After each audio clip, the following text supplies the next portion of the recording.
dramatic day in other areas as well.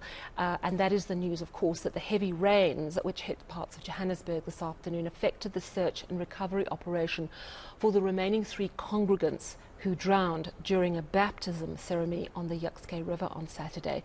Emergency services are going to resume their operation when the weather clears completely.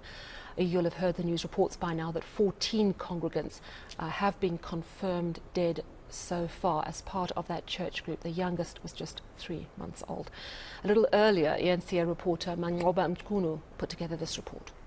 This is, not good news for the search and recovery teams that are hoping to go back to the scene and perhaps try and find some of those congregants that are still unaccounted for. What we do know at this stage, Protan, is that there are 3 families that have claimed that they still have not found their loved ones. And so the search and rescue operations were meant to resume today, but they haven't started at all today. We understand that they're stalled due to the fact that there was rainfall at the time. And in fact, by the look of things, Protan, I can certainly tell you that it doesn't look good, it doesn't look promising that those search and rescue operations are going to continue. There was a hailstorm just a few moments ago here in this particular area, and the search and rescue teams had really gone there, but then they went out to check whether or not they will be able to resume that search.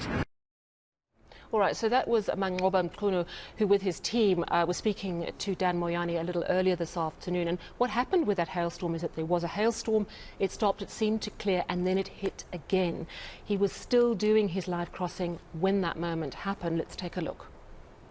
As soon as it clears, in fact, they were going to continue perhaps with that search. But then I can tell you now that the situation is quite bad. There's a hailstorm currently here where we are, just at the Fenton fire station, and again, it doesn't look like this. Yeah.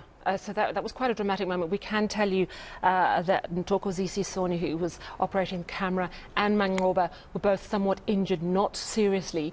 They did go to hospital to get checked out, but it was really very dramatic. Manqoba saying it felt like he was having stones thrown at him. It was really quite a wild hailstorm. So a few dramatic moments here in Johannesburg after